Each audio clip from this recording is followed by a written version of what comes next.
This is the Five Starr Podcast.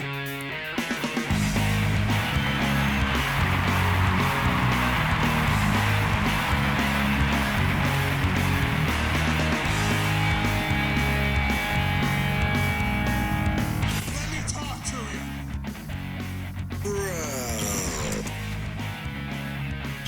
Hi. What do you guys want to talk about? This is such good shit.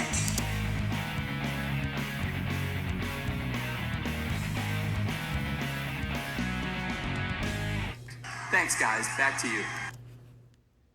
Somewhere I still have that Tony Khan high sound drop. Obviously I have it playing in the intro to the show, but can't find the actual sound file clip. And sometimes I go through and delete stuff in iMovie and not really paying attention to where they are or what they are. I have old clips that I just stopped using, so I got rid of them.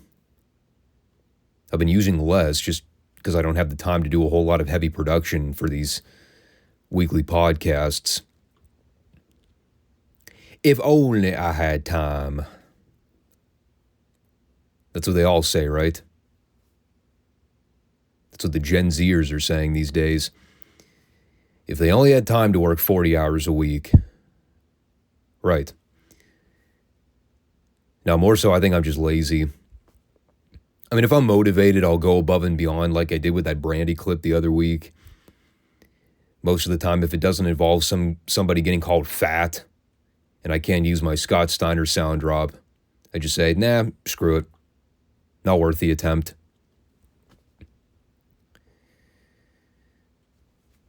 So how you guys doing? Hope everyone's doing well. I have no idea why I just struggled to come up with those words. My brain flatlined for a minute there. It's been one of those days. And it's only, well, as of this current recording, it is 9:30 a.m. I've been juggling a lot over the past month, so I got like 40 things I'm trying to think about right now. And I can only probably manage 2 of them. Here's an interesting conversation starter. If somebody has mastered the art of multitasking, please send me your strategies. I get tunnel vision way too quickly. Or even worse, I'll be in the middle of something really important, get sidetracked with another super important thing, and then I'll completely forget about the first thing I started. That's probably not revolutionary. I think most people have that problem. I will work on it. And while I'm working on that, I'll also work on getting this podcast underway because I imagine I'm boring a lot of you right now. But we've got a lot to discuss. It is retro review time here on the FSWR channel. It is Crockett TV on the Superstation, Mid-South Wrestling from Shreveport, and World Class from Dallas, all of which we'll get into momentarily. First, make sure y'all subscribe, like the show, comment, whatever the cool kids are doing these days. Someone can maybe help me out too. What is this join link I always see on some of these channels? Is that equivalent to a subscription, or is that like a Facebook follow? Like you follow somebody to see when they post content, but you're not actually a subscriber to the channel. I don't know how any of this stuff works anymore. Too many buttons, too much nuance. How about this? You can check us out, watch the show, show your support that way. And you can also find us on Rumble, Mondays and Fridays, new fresh content. We're doing a lot of retro reviews right now, in addition to the modern WWE talk. So it's a nice little hodgepodge of material. If you enjoy classic wrestling, you'll definitely like stopping by each week to hear those reports. We're doing week-by-week breakdowns of various promotions. So if you want to stay in the loop with everything, make sure you come back and watch the show weekly. Otherwise, you'll be out of the loop, so to speak. And as per normal here, we'll go ahead and kick it off with the superstars on the Superstation. And Tony Schiavone mentioned it right at the top of the program this week. A lot of things can change in the course of 7 days. And he was not lying. There were plenty of news bulletins that broke over the last week in the world of the NWA, specifically when it comes to titles changing hands. One of which they mentioned at the top of the program, the new Western States Heritage Champion, Larry Zbyszko, who had been cutting promos on Barry Windham, vowing that he would take the title from him soon enough. And now it is confirmed, new champion. The single most pointless regional belt ever designed by any promotion. And we also had the groundbreaking coverage in the Nikita Koloff Varsity Club story, which they briefly documented in the cold open. They were at the Dorton Arena for that taping, and they would show us the full footage later on, showing exactly what went down there, beyond Rick Steiner's hideous perm. So, oh yes, by the way, I cannot fail to forget this legendary moment. As JR is putting over the fact that Dusty Rhodes is now a 3-time bunkhouse champion, we hear one single fan in the studio crowd mark out by blurting, "Hell yeah, Dusty! Woo!" And all three commentators were trying so desperately not to break out laughing. Tony was on the verge of losing it, I could tell. But they powered through it, and they brought out, of all people for an interview, Ricky Santana, who we literally just saw work a squash match on WWF Raw from 1995. And here he was on Crockett TV in 1988, getting promo time, sporting his all-white suit. And, well, here's everything he said in his promo. "I'm going west." That was it. He said he was traveling to wrestle in Arizona in some of the Southwestern promotions, and he wants the fans to rally behind him and support him. And then he said a bunch of stuff in Spanish, none of which I understood. And then out came Jim Cornette to make fun of Ricky's said white suit right before introducing the Midnight Express for their match.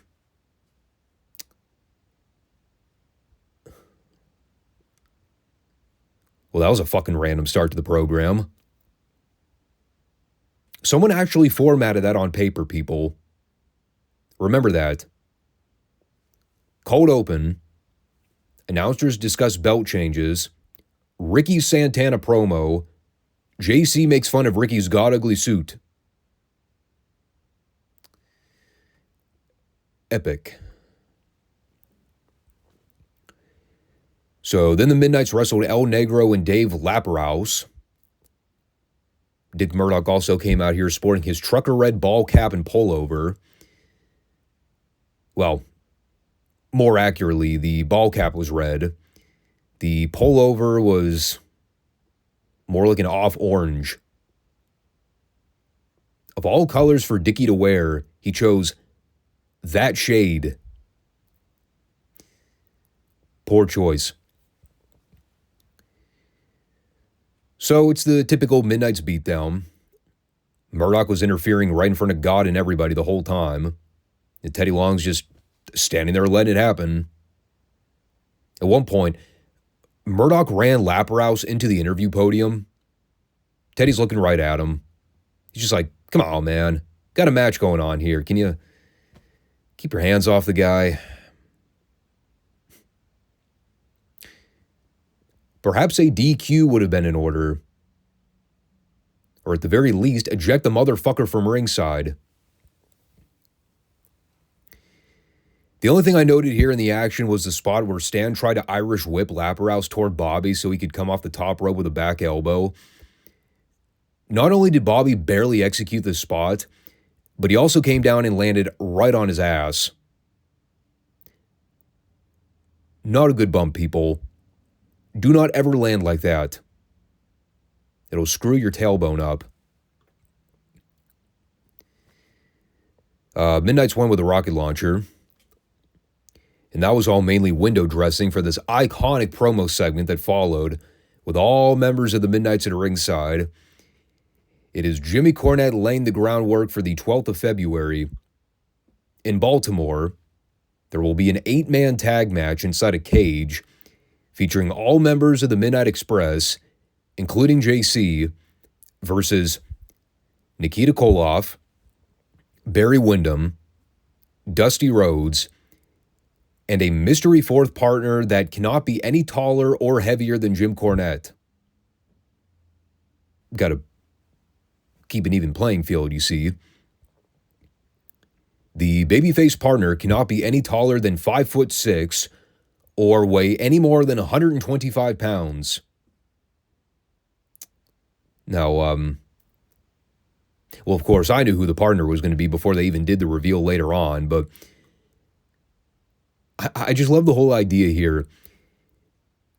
JC's talking about how he's willing to come out of retirement to do this match, but he's throwing all these parameters at Dusty, Nikita, and Barry, saying that their partner has to be at Corny's skill level or slightly below said skill level, which would basically narrow the body pool down to either midgets or 12-year-old children. So that part was great. As was Dick Murdoch forgetting the date of when that match was taking place, because he's still focused on the barbed wire match with Nikita on the 6th of February. And the only other thing I got out of this was the great finish where Corny gets in David's face, tells him that his stinking dad ain't going to get over on the Midnights this time. And because David Crockett can never help but nod and wink at the camera anytime he gets the chance, despite having this loudmouth heel manager screaming in his face, he just looks at the camera, laughs it off, and goes, "This man's gonna get it."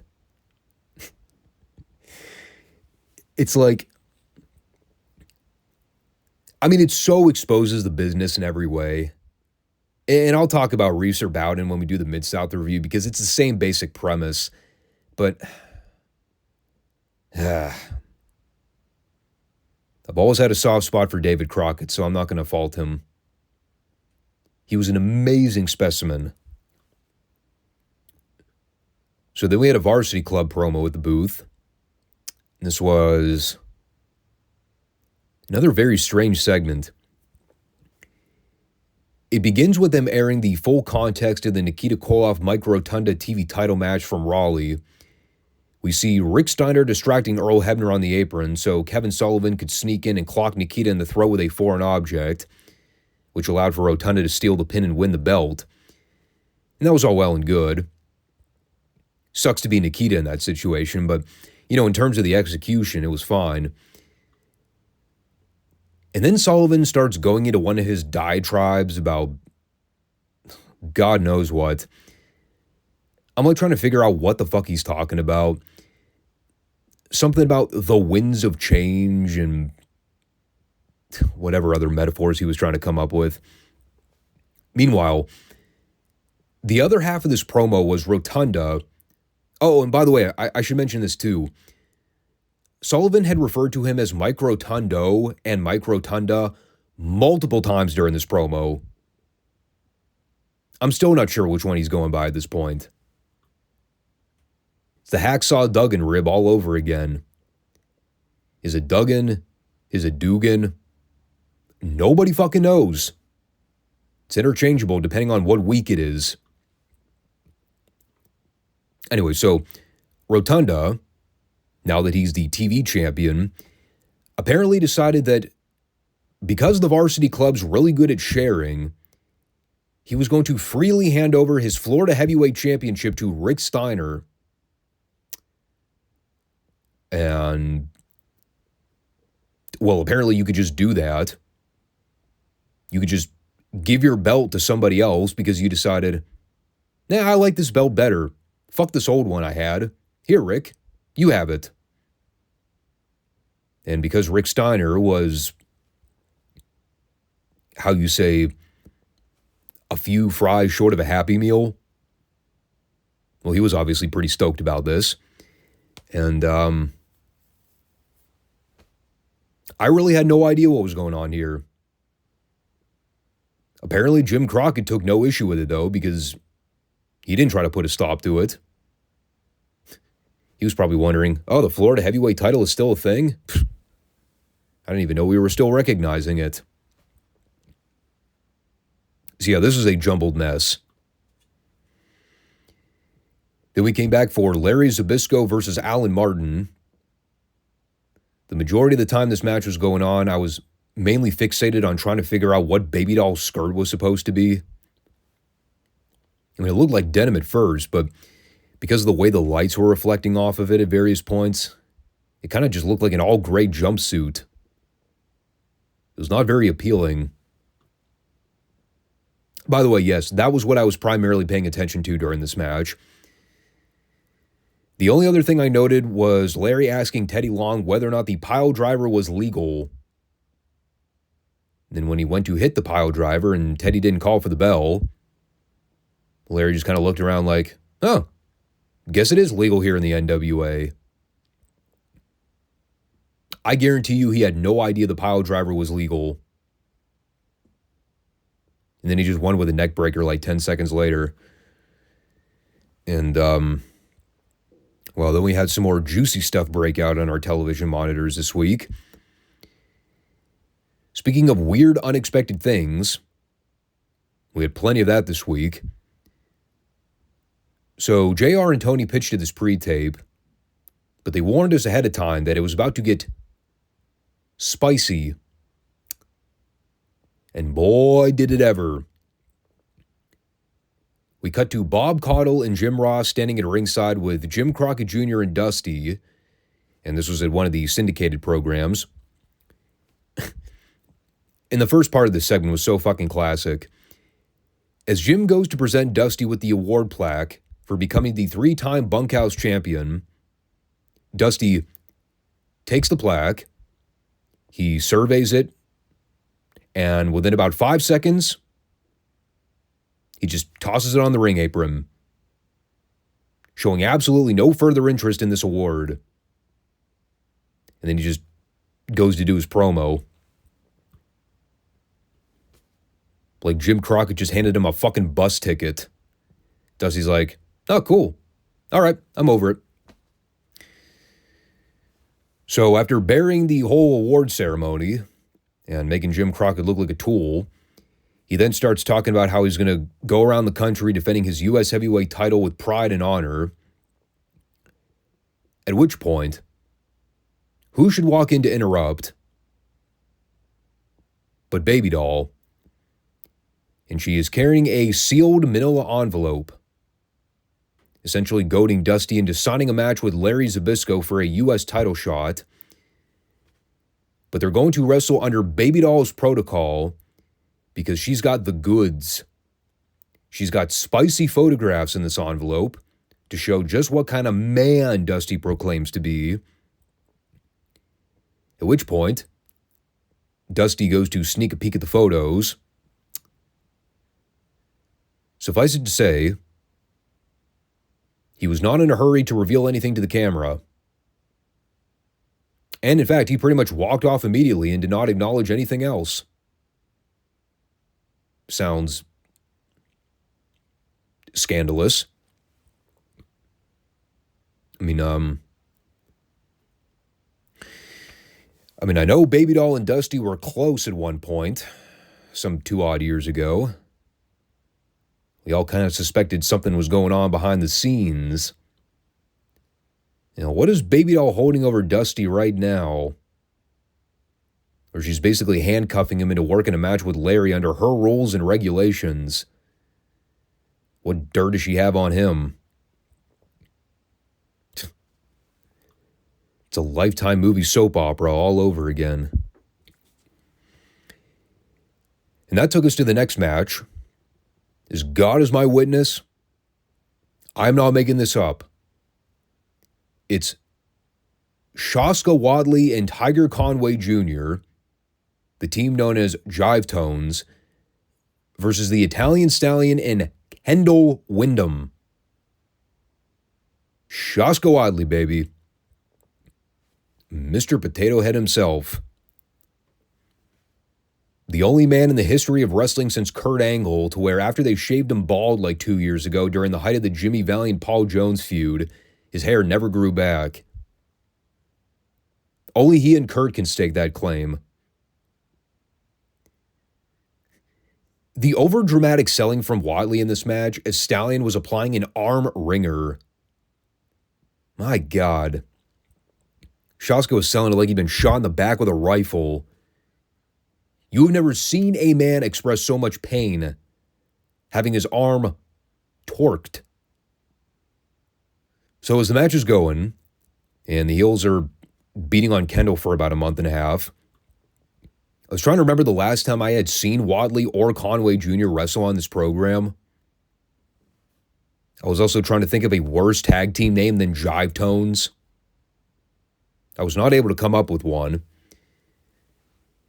But this is pretty wonderful.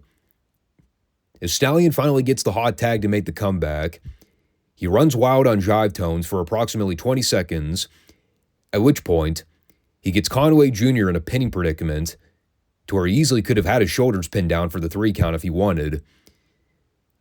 But instead of simply getting the pinfall, he then voluntarily got off of Conway so he could take a wild swing at Shaska, who was standing on the ring apron, doing nothing. He was holding the tag rope. And even Tony Schiavone called him out like, "What are you doing, dude? You had the match won. You fucking idiot." And then to make the babyfaces look even more idiotic, Conway snuck in the back door to drop Stallion so Wadley could hold his foot under the bottom rope and then help Conway steal the pin. And the preceding move before the pin was something stupid too.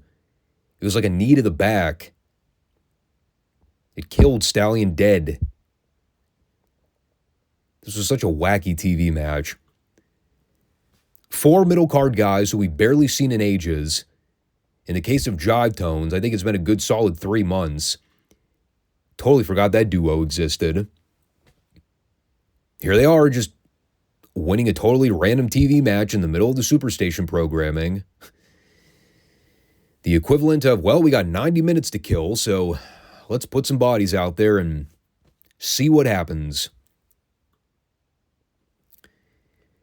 Then they did a promo after the match, and on top of the fact that they were completely blown up and sweating profusely, I wrote absolutely nothing down about it, aside from the following.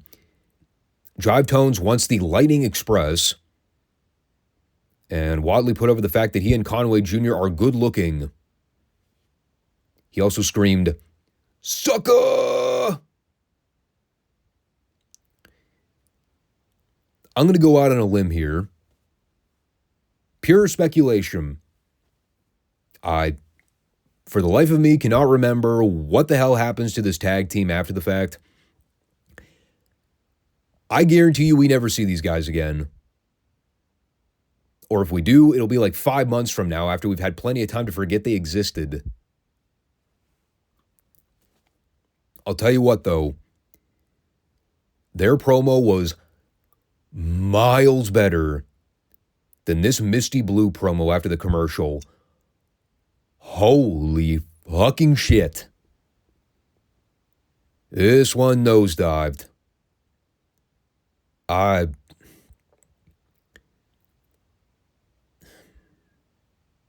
honestly don't even know what to say. Why they let this in? Why they even bothered subjecting this poor woman to a microphone for promo time? I will never know. I actually kind of felt pity for her here. Like, she's out there falling flat on her face. She's so frantically trying to remember what she's supposed to say. It's like all-time train wreck television. She's out there getting drowned out by the fans, totally lost. David Crockett's standing there with dick in hand, not even trying to guide her along because, I mean, he's about as useless as everybody else. She may as well have been whistling Stranger in Paradise. That is how out of sorts Misty Blue was trying to get this promo out. Oh, it was fucking bad. Like, I don't even know if I'm comfortable laughing at it or even mocking it. It was just sad. All I remember her saying is that she wants Jim Cornette to teach her some, and I quote, high-flying stuff. Because according to Misty Blue's own words, Cornette was really good at that high-flying stuff. And, well, eventually Misty just kind of walked off camera with her head down. This is where I determined. I believe we found a candidate for all-time worst promo. Man or woman. I've seen some pretty rotten TV promos in my day. This one may have taken the cake. If this was supposed to sell me on the idea of her being Dusty, Nikita, and Barry's partner inside that 8-man tag in Baltimore, I think it may have done more harm than good. This promo was the ultimate detractor for building feuds. I couldn't even stomach the ability to watch it again, just to try to capture more of what she was talking about. I don't think I would have made it through a second watch. Poor girl. They threw her to the wolves out there and she got devoured. Speaking of people getting devoured, that is what happened to Charles Ryan and Tony Suber in their match with the Garvin brothers. In fact, I'll just go ahead and read you everything I wrote down. Not much to say. Ronnie and Jimmy killed 2 job guys. Ronnie was committing literal acts of racism on Tony Suber with the way he was pounding on him. And Ronnie pinned Charles Ryan with the knockout punch while all the girls in the front row leapt to their feet with tears of joy. The only time in wrestling an act of murder can bring joy and happiness to grown adults. That and the ladies getting to see Lex Luger topless, which is in fact exactly what happened in the next promo. Luger's out there with David, talking about the youth of the sport of wrestling, vowing that the Stings, the Barry Windhams, the Lugers of the world, they're not taking a backseat to anybody. They refuse to live in the shadows of the legends. It is their time to rise to the occasion and take what is theirs. Keep all this in mind for what's to come with Barry Windham, folks. It'll become critical very soon. But of course, none of this dialogue got as big of a pop as Luger removing his polo and flexing for the camera. And it goes back to my previous question about why Luger even bothers coming out for these interviews with a shirt on. We all know he's going to take it off. In any case, he also mentioned Ole here, promising that on the 14th of February, he and Luger are going to take it to Flair and Arn. And I was just thinking about all these upcoming February dates I have to remember. So there's a barbed wire match with Nikita and Dick Murdoch on the 6th of February. There's the Baltimore match with the Midnights, Dusty, Barry, Nikita, and Misty Blue, and that's on the 12th. And now we got this one coming up on the 14th. That's a lot to keep track of. Anyway, oh, yeah, and there's also that upcoming tag match with Barry and Luger versus the same 2 Horsemen members, right? I'm starting to wonder if he accidentally mixed those 2 matches up, because I thought Barry and Luger versus Flair and Arn was the match that was supposed to be happening on the 14th in Atlanta. Oh, or maybe that was Charlotte, now that I'm thinking of it. No, yeah, it was Charlotte. That's right. because Atlanta was always home turf. That's why they brought him back. They were going to do that match, kind of give him like that homage. Yeah, a lot of dates to keep track of, folks.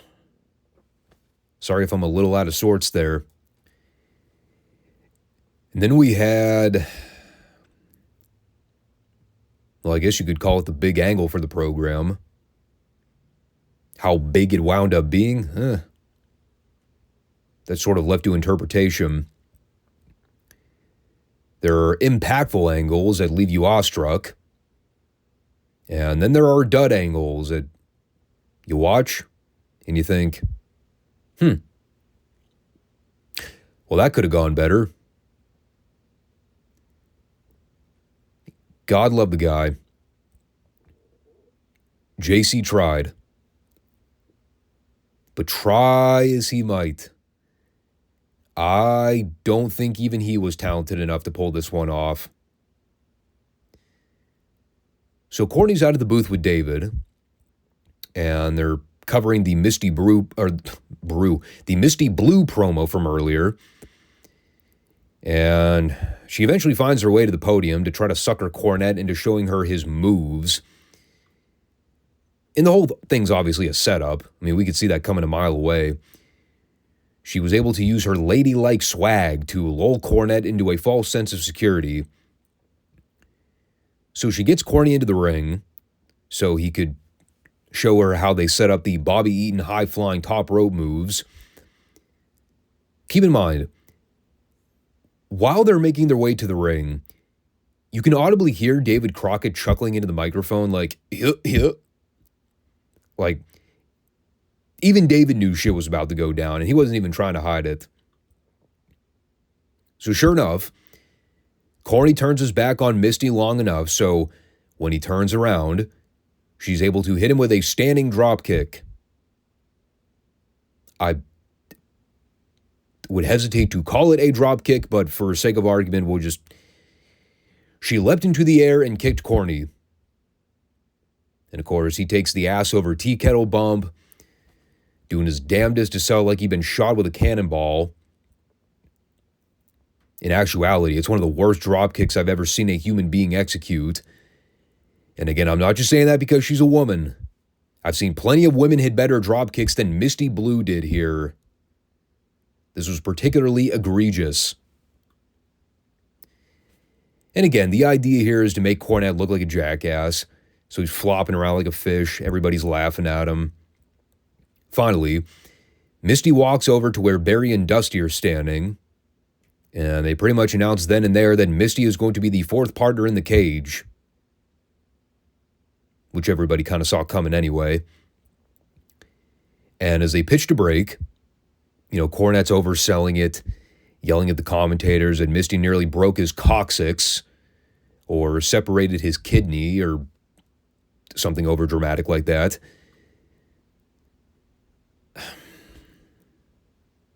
Again, he tried so hard. But I even remember listening to Cornette recount the whole Misty Blue fiasco on his podcast. It was definitely not on the same level as the Baby Doll program from '86 during the Bash Tour. I mean, Lord knows that it was like pulling teeth trying to get Baby Doll to cooperate with Jim Cornette half the time. But this is like, I don't even know how to describe it. It's just bad times all around.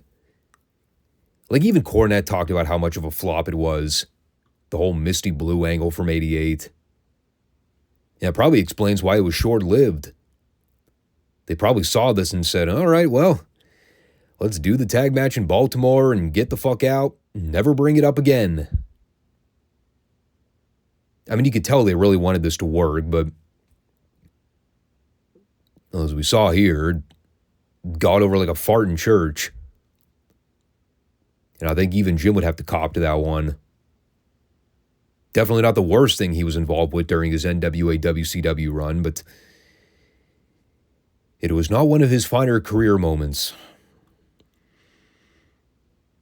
So after confirming the 8-man for the 12th of February for Baltimore, we then go to more pre-tape footage from the Dorton Arena in Raleigh. What also wound up being Ric Flair Appreciation Night.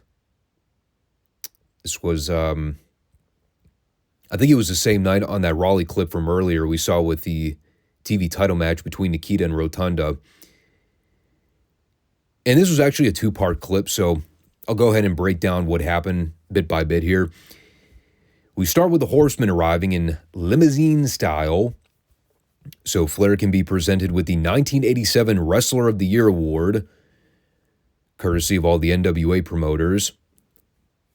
And, they're all decked out in tuxedos. Flair's got the arm candy and everything.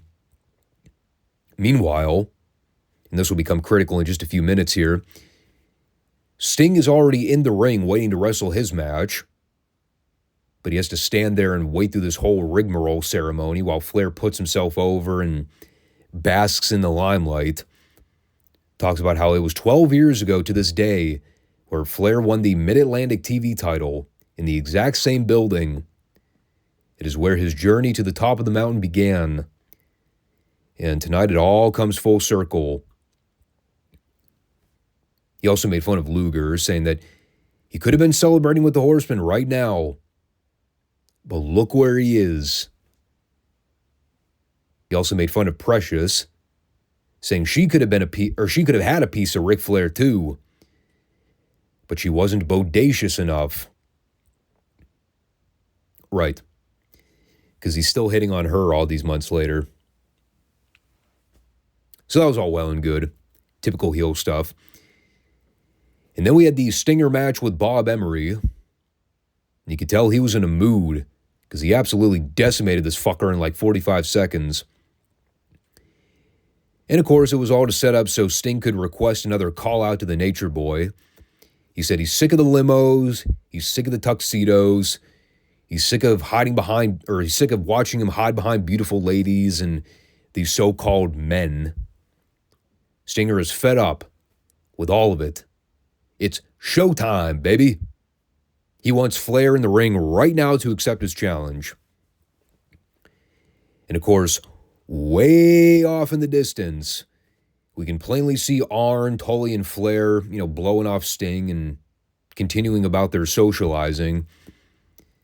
But JJ decides he's going to come down to confront the Stinger, accompanied by his lovely arm candy as well, which was epically awesome. Seeing JJ with that smug look, holding his glass of champagne in one hand with the valets on the other. He looked like a total pimp. But this part of the segment was just flawless. As JJ tells Sting that he's shown no appreciation for Ric Flair in the last couple weeks. This is supposed to be his night. It's disrespectful what Sting is doing right now. He ought to just tuck his tail between his legs and get lost. And so Sting tells JJ that he's tired of Flair hiding behind all these valets and whatever kind of man JJ calls himself. At which point, JJ, in the biggest mistake of his entire life, throws the champagne right in Sting's face. While at the same time, standing there with a big grin on his face. And, as I noted here, Sting proceeded to grab JJ by the collar, drag him into the ring, thus ending his life as we knew it. He gave JJ the Stinger splash in the corner. JJ's bump was iconic. I had to rewatch it on replay like 9 or 10 times just to relish in the greatness over and over again. If there's one thing on this show that never gets old, it's the classic J.J. Dillon selling. It's so wacky yet magnificent. And of course, from there, the rest of the Horsemen join the fray and run the Stinger off as he tries to put JJ in the Scorpion. And that's when Flair gets all fired up and makes the announcement that until Sting brings a contract to Flair with his name signed, Flair refuses to make any more TV appearances on Crockett Television. And he sort of restated this over and over again to make sure we all got the message. Keep in mind, to make things that much better, while Flair is cutting this raging lunatic heel promo on Sting, Arn and Tully are up there flipping their lid as well. Like, they're all hot. JJ is laying flat on his stomach, completely motionless. He was, by all accounts, deceased. And meanwhile, there's this crazy old loon bat stomping around the ring, cutting promos on the Stinger. Tony Schiavone's standing there like, hey man, I'm just an innocent bystander in the whole thing. I couldn't stop Sting from killing JJ. Well, Jim Ross was right. In their setup to this angle, they mentioned that things escalated rather quickly. Perhaps that was a bit understated. And all that brought us back to the TV studio so Tully, Arn, and JJ could address the matter further. As JJ's talking about how Sting bit off more than he can chew, he called Sting, this is almost a direct quote here, a low-life party crasher. And he said this with such conviction, I don't think JJ actually understood just how ridiculous he sounded, which is what makes it all great. Of all things to call Sting a party crasher, that was his go-home line. He was a party pooper. He ruined the fun. Not, you broke my back, Sting. I'll have you fined for this. No. His line was, you ruined Ric Flair's night. You sorry excuse for a human being. What kind of man does that?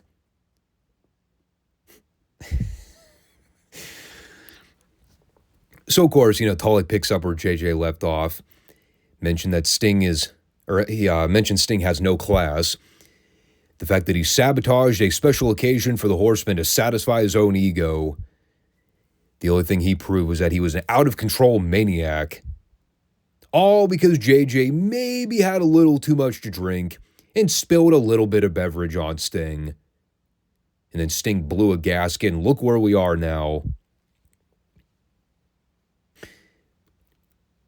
Have I ever mentioned how fucking phenomenal these guys are at being dirtbags? Not just that. Lying dirtbags. That's what makes it awesome. They're lying right to our face. We just saw the footage. Not less than 1 minute prior. Here's Tully claiming JJ spilled the drink accidentally. These guys are phenomenal. And then Arn kind of took it home, mentioned the cage match in the Omni with Luger and Ole versus Arn and Tully. Didn't really know too much about that, but yeah, great stuff. And Flair lived up to his word. He was not present for this interview. Sting had driven him so crazy, he refused to show up to work. Man, everything about the Sting-Flair story was so well done. And we obviously know what it's building toward in March. It's funny, though, as we look back and see the context for how they actually got to that first Clash of Champions match. I wonder how many people actually recall the backstory behind everything. Just the simple fact that Sting had been calling out Flair for weeks. And because of where Flair was in the pecking order at the time, he just kind of scoffed at it. Saw Sting as a nuisance. After blowing him off for weeks and weeks, and Sting getting more and more fed up with it over time, finally led to the point where Sting had enough of their bullshit. Finally got physical with them. And it drove Flair to the point where he said, all right, tough guy, you want to fight? I'll fight. On the surface, a green up-and-comer that Flair should have really seen as no viable threat. But now Sting's made it personal. You know, it's odd how people often look back at the first Clash of Champions match with Sting and Flair. They remember the match, but the backstory of how they got to that point, it's almost entirely forgotten about. Or maybe a better term would be overlooked. But context really does matter. It's important to remember all this. It's such an easy, simple story to digest. You know, it's the hotshot young babyface calling out the arrogant heel world champion, finally getting under his skin to the point where he got the heel champ to accept his challenge. It's absolutely fantastic stuff. Speaking of fantastic, keeping that gravy train rolling here, Ole Anderson. There's a name we have not heard much from in the last year or so. Now, we had seen the clip of him returning to save Luger from getting attacked by the Horsemen in Atlanta. Now he's here to explain how everything's going to go down in the Omni. He says for the last 12 months, he's had nothing but time to stew on what happened when the Horsemen talked about that snot-nosed kid of his. When the Horsemen came out on television and degraded Ole for being a family man. And while Ole was away thinking about what Arn and Tully and Flair did, it gave him a whole lot more motivation to fight. When they took Ole out and left him for dead, no one was there to watch Ole's back. But with Luger, it's not the same story. Ole felt the brunt of those attacks. He knows what it's like. And he's not going to stand around and let the Horsemen do it again. He talked about the cage match. He said that when Arn and Ole were teaming up wrestling those cage matches together years ago, Arn used to ask Ole what it was like being inside a cage. And while Ole was giving Arn the gruesome rundown of what it's like to have your flesh mangled in the steel wiring, you know, Arn used to tell Ole that he doesn't think he could stomach watching Ole do that to his opponents. So Ole tells Arn, well, you won't have to watch, because on February 14th, Omni, Atlanta, Georgia, I'm going to make sure it's your face, Arn, that gets mangled in that cage. Now, of course, my delivery was not the same as Ole's here, but, I mean, what else do you say? Another classic studio wrestling promo here, even though this one was pre-taped earlier in the building when it was empty. And we haven't heard Ole do a lot of promos for a while, so it's easy to forget just how spectacular he was. He was right up there on the same level as the rest of the Horsemen were. Loved it. And it was one of the rare Ole Anderson babyface promos you probably heard during your lifetime. But it sounded genuine. I loved all the connections and the ties with everything that happened in '87 when the Horsemen ditched Ole and kicked him out of the group. And he talked about that snot-nosed kid line. That's where it all started. When the Horsemen came out and cut those promos saying that Ole decided being a family man was more important than brotherhood. It is very similar to what they did with Luger. Only their claim is that it was Luger's ego and pride that superseded the brotherhood. Two diametrically opposed cases where the Horsemen got mad at their own teammates and kicked them out of the group. But, they also kind of follow similar pathways in a way. It's self-absorption and self-interest taking precedent over the group. Brilliant stuff. Can't say enough good about it. There's a lot of psychology that goes into that. Clinical psychology, not just wrestling psychology. So then we go back to the ring for Sting and Barry Windham versus Gary Royal and Mike Jackson. I wrote two things. The visual of Barry Windham versus Gary Royal, a sight to behold. Looked like Andre the Giant trying to have a match with a mini. The other thing I noted was Sting winning with the Scorpion Deathlock. I got nothing else out of it. Nor did I get much out of the Warlord and the Barbarian versus Max MacGyver and Ed Franks. It was important to note here, however, This was the same night where in Greensboro, the Powers of Pain were scheduled to have their bench press contest with the Road Warriors. So they kind of used this to push that card last minute and drum up some enthusiasm. I did note the Warlord effortlessly pressing Ed Franks overhead with one arm while simultaneously tagging in the Barbarian. And then they just kind of picked up Franks back and forth and threw him around like a sack of potatoes. That was kind of cool. But they end up winning with the belly-to-belly diving headbutt combo. And then we close things out with a Paul Jones promo, sponsored by Lance Storm. I'm not kidding. He actually began his promo with the following line. If I could be serious for a moment. So now we know where Lance got his inspiration all those years later.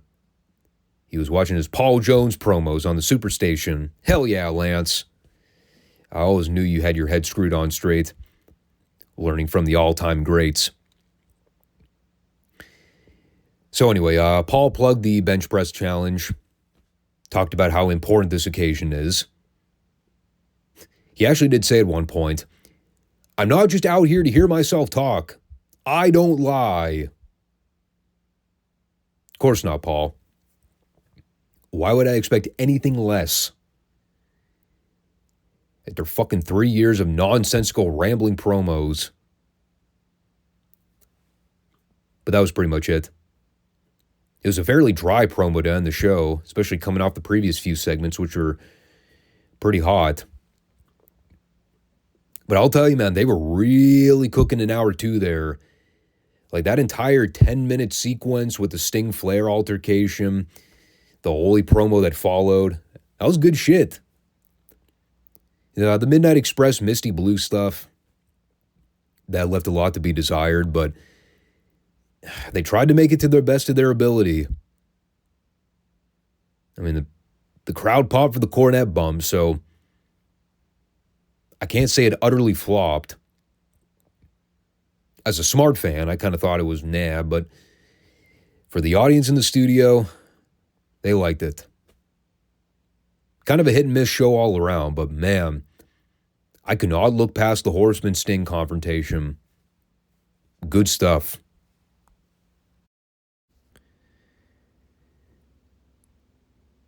So, Mid-South Wrestling began this week with the following. Paul Bosch struggles to put headset over cauliflower ear. That was the first thing I wrote down. I'm not lying, by the way. That was a real thing. Poor Paul was having a heck of a time trying to get that left earpiece on. All the while, Boyd Pierce is just run down the card, not even cognizant of what was happening 3 inches to his left.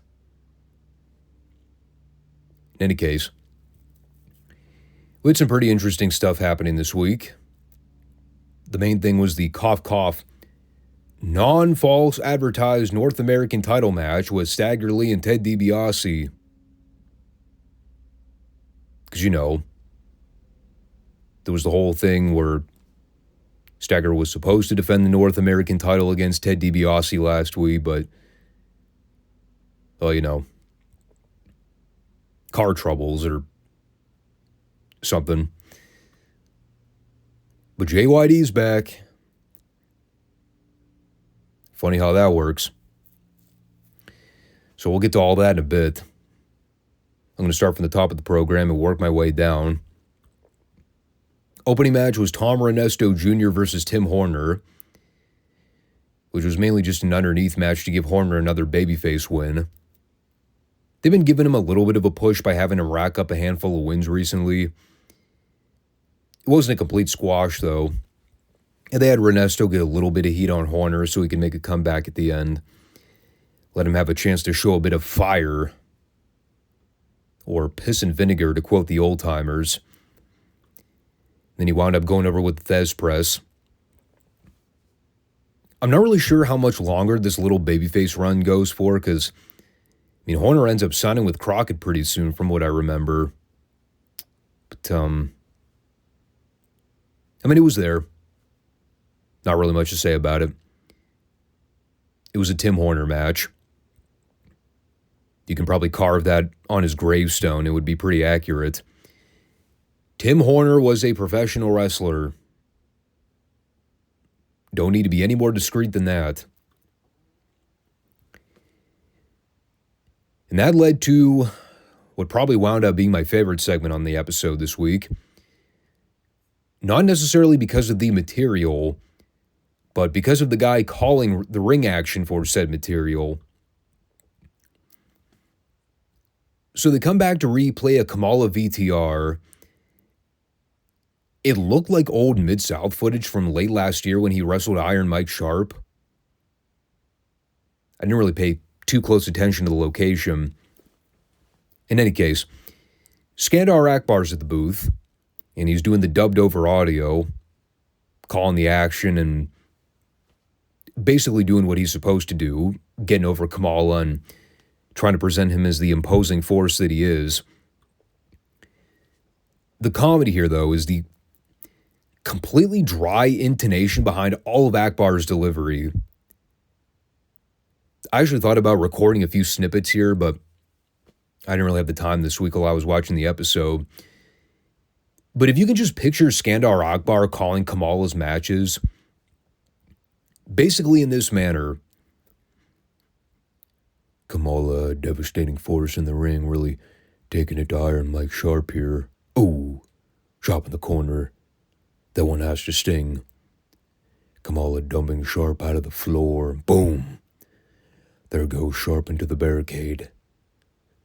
And now as you could see, Kamala's chopping Sharp down to size. Like, I cannot do it justice.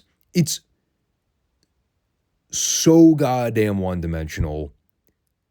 But at the same time, it's awesome. I especially love when he would nonchalantly go, ooh, and oh, and ow. Or the grunting underneath his breath. And it's like, as the match keeps going and Kamala's in there beating the shit out of a bloody, battered Mike Sharp, you get Akbar going, Kamala sensing that the end is near. Meanwhile, the match goes on for another 5 hours.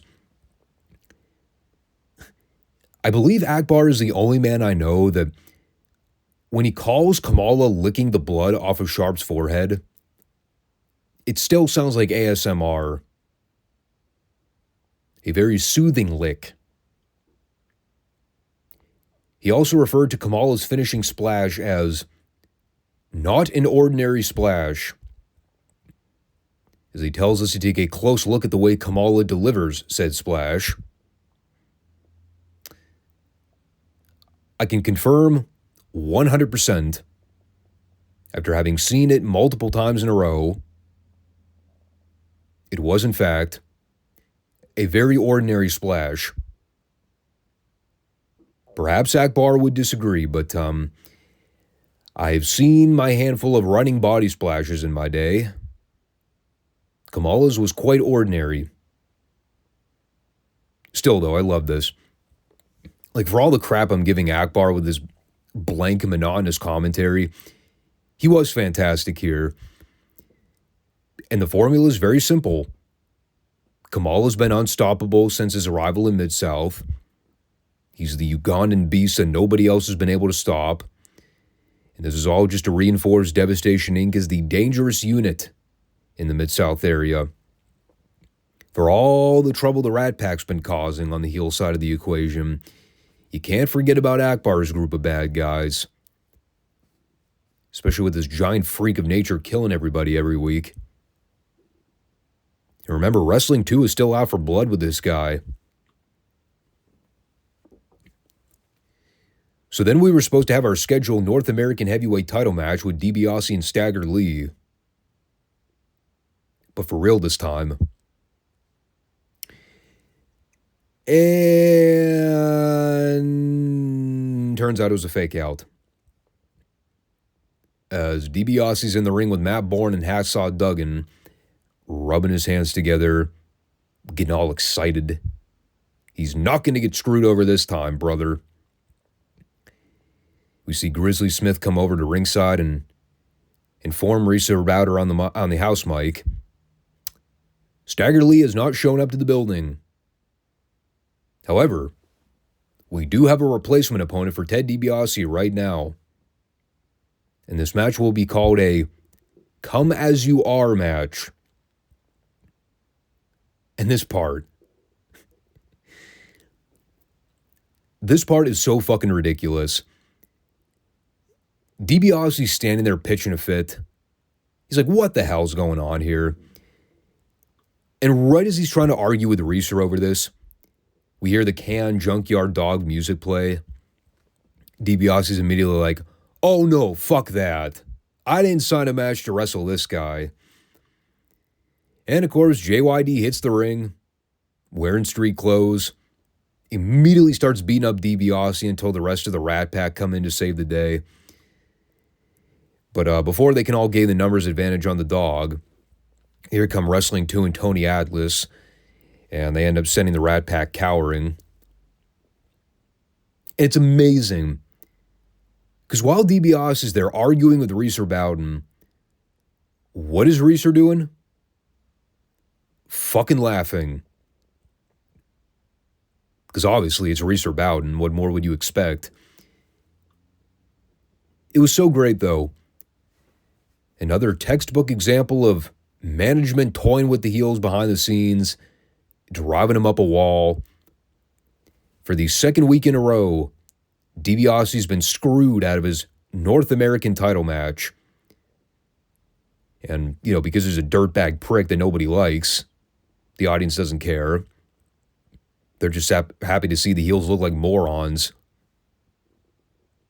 Can't give this segment enough praise. It's the most simplistic booking in the world.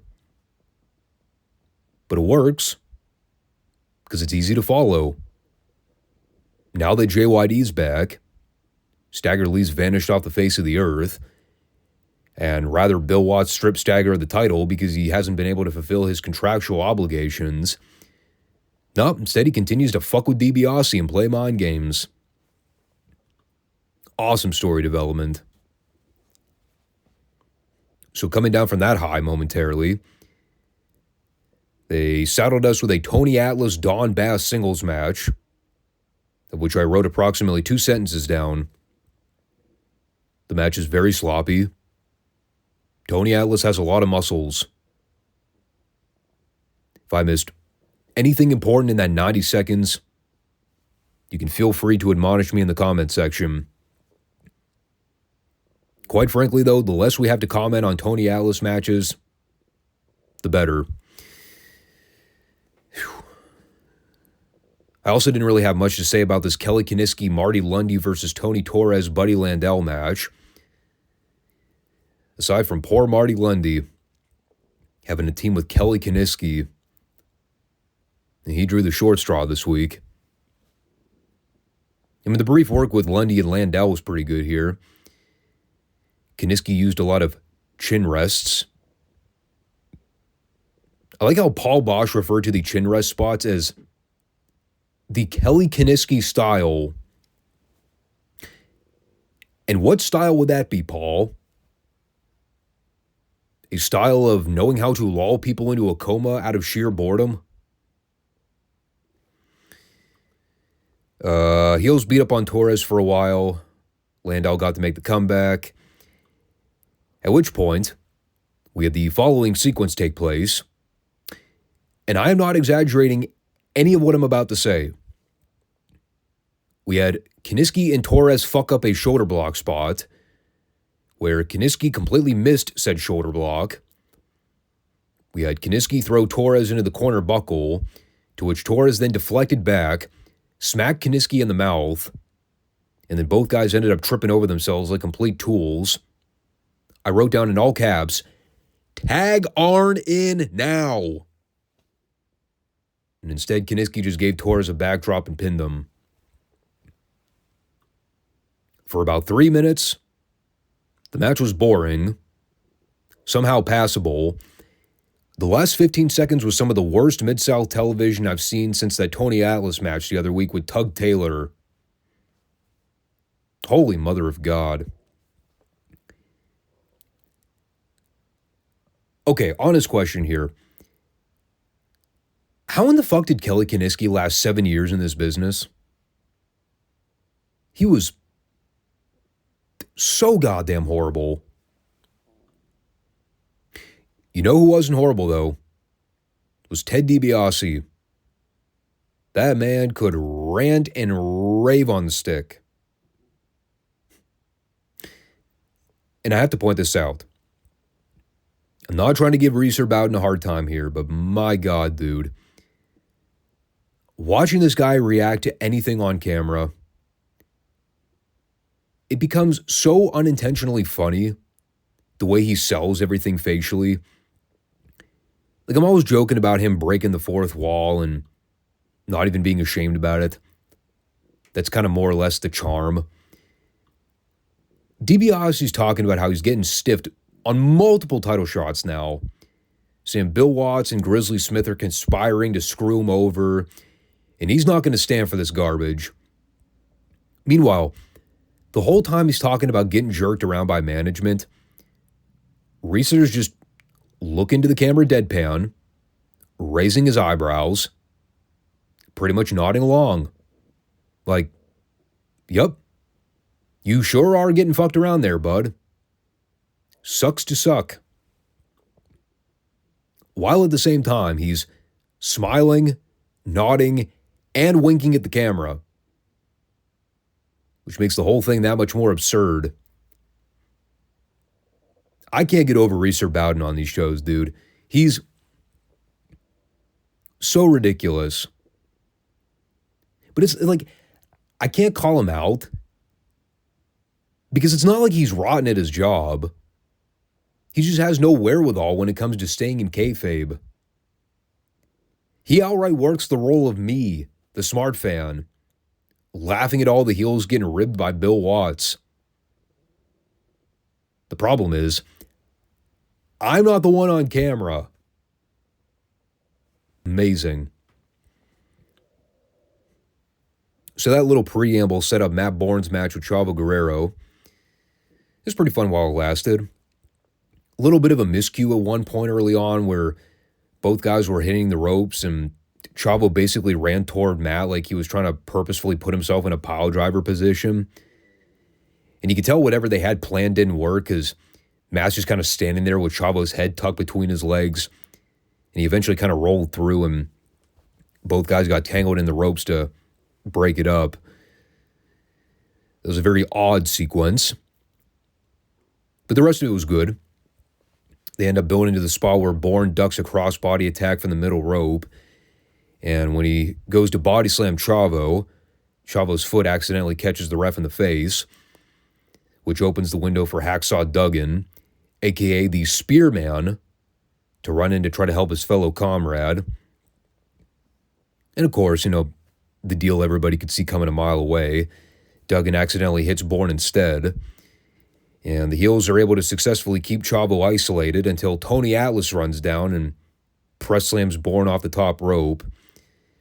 And by then enough time elapsed to where the match got thrown out and Chavo was awarded the winner via DQ. It was good to have at least one of these higher profile Mid-South match or angles booked on the card this week. Another instance where the Rat Pack tries to work the numbers game, but ultimately backfires. Oddly enough, Mr. USA there to bail out the babyfaces twice. So, he's obviously looking to earn some brownie points with the rest of the locker room. Always fun seeing Matt Bourne in singles matches, too. I know he's been doing a lot more frequent tag work on these shows with DiBiase and Duggan. Yeah, it's unfortunate. You kind of see him get linked into that awkward third wheel role here, but see him get featured singles matches. It's a nice reminder that Matt Bourne was actually a very gifted wrestler at one point. When you include all the doink antics from the WWF, you actually kind of forget sometimes. Matt Bourne, extraordinarily talented in the ring. It sucks he has the reputation of being saddled with the hokey cartoon gimmick, along with his other demons he possessed. But, that's the nature of the beast when it comes to where some of these guys wound up later in their careers.